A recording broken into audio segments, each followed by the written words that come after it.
Biden still the answer for many Democratic lawmakers. It is a week of reckoning for Joe Biden. 12 days after a halting debate performance that may go down as one of the most damaging in modern American history, the president is fighting for his political survival under intense domestic and global scrutiny. This week's NATO summit in Washington, D.C. may be his path to at least a temporary reprieve, or this president's last stand. In the past few days, Mr. Biden has railed against his critics, claimed the mandate of Democratic primary voters, and challenged opponents to step forward and try to unseat him. He has promised repeatedly that he is moving ahead with his campaign and that the time for second-guessing and hand-wringing is over. That pressing ahead will start at the NATO summit. Mr. Biden will host alliance leaders for 3 days of meetings and public events culminating in a solo press conference on Thursday afternoon. It is a stage on which Mr. Biden, a man well versed in foreign relations, should be comfortable. But it also raises the already high stakes for his presidency, given that a poor showing will have international as well as domestic ramifications.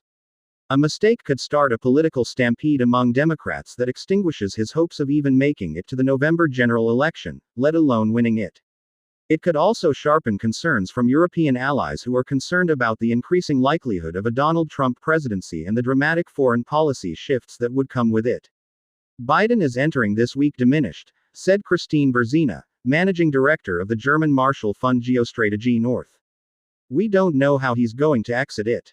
Foreign leaders concerned. It is understood that many European leaders are anxious about Trump and his foreign policy strategy. The former president has disparaged multilateral international alliances. Ms. Berzina said that in the past 2 weeks, however, these leaders have been experiencing something new: Biden anxiety. After his halting debate performance, she says, American allies have begun doubting whether the president is up to the task. Heading into the NATO summit, they are hoping to see some evidence that his performance that night was an aberration and not reflective of a new normal. This will be a reunion for some of the leaders after last month's G7 summit in Italy.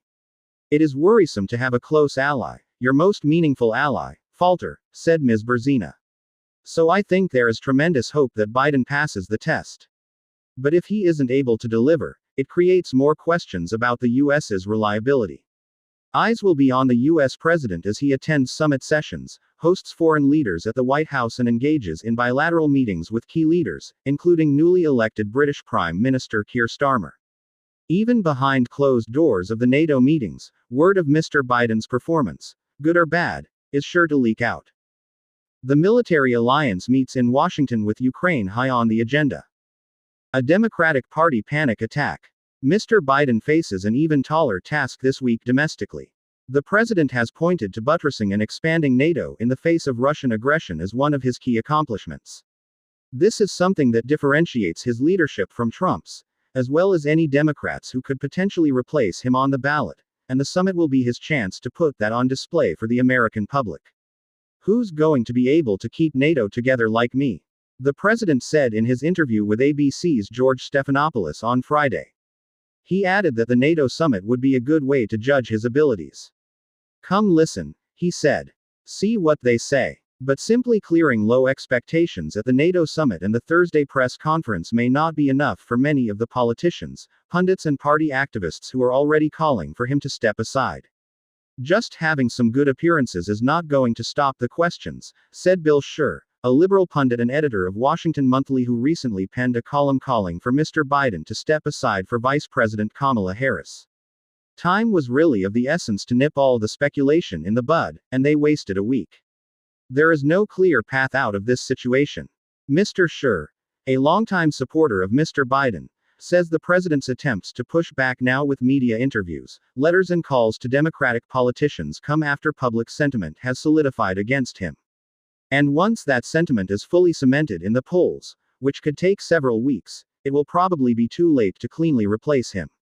I understand how difficult it has to be when you're nearing the end of your life and you're not performing as well as you used to, Mr. Scher said.